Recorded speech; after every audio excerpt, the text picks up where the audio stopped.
নমস্কার সম্মানীয় দর্শকবৃন্দ, দাস অফিসিয়াল চ্যানেলে আপনাদের স্বাগত। অবশেষে school service commission second SLST 2025-এ অংশগ্রহণকারী প্রার্থীদের জন্য যারা 9, 10 এবং 11, 12 স্তরের জন্য অনলাইনে অ্যাপ্লিকেশন করতে গিয়ে ভুল করেছেন তাদের ভুল সংশোধনের জন্য এডিটিং অপশন দিয়েছে। এবারের স্কুল সার্ভিস কমিশনে প্রায় 5,84,000 প্রার্থী ফর্ম পূরণ করেছেন। এসএসসি পরীক্ষার্থীরা কোন কোন বিষয়ের উপর এডিট বা সম্পাদন করতে পারবেন, কিভাবে আবেদনপত্রটি সম্পাদন করবেন, এই এডিট প্রক্রিয়া কবে থেকে শুরু হবে এবং কতদিন পর্যন্ত চলবে, এই সমস্ত কিছু বিষয়ে আজকের ভিডিওতে আমি আলোচনা করব। তাই ভিডিওটি স্কিপ না করে প্রথম থেকে শেষ অবধি আপনারা দেখবেন। গতকাল অর্থাৎ 29/7/2025 তারিখে পশ্চিমবঙ্গ স্কুল সার্ভিস কমিশন একটি বিজ্ঞপ্তি প্রকাশ করেছে।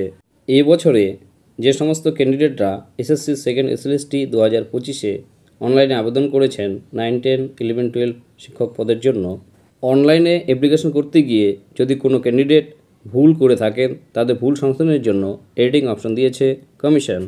স্কুল সার্ভিস কমিশনের ঘোষণা অনুযায়ী প্রার্থীরা তাদের আবেদনপত্রের বেশ কিছু গুরুত্বপূর্ণ বিষয় সম্পাদন করতে পারবেন। এর মধ্যে উল্লেখযোগ্য হলো প্রার্থীর নাম, যা আবেদন করার সময় কোনো প্রার্থী যদি তাদের নাম ভুল করে থাকেন তা সংশোধন করতে পারবেন। এছাড়া আবেদনকারীরা তাদের জন্ম তারিখ, লিঙ্গ কিংবা ছবি বা স্বাক্ষর ঝাপসা বা ভুল আপলোড করে থাকেন তবে তা নতুন করে আপলোড করতে পারবেন।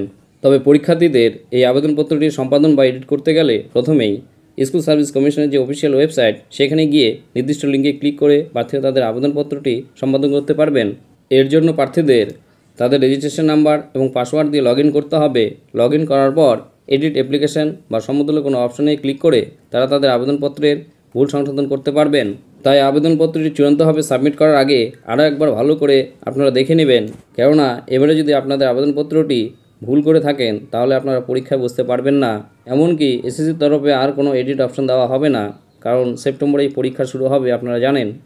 আবেদনপত্রটি এডিট বা সম্পাদন করতে পারবেন 30শে জুলাই অর্থাৎ আজ থেকে, এবং সম্পাদনের শেষ সুযোগ হচ্ছে 3রা আগস্ট 2025 তারিখ পর্যন্ত।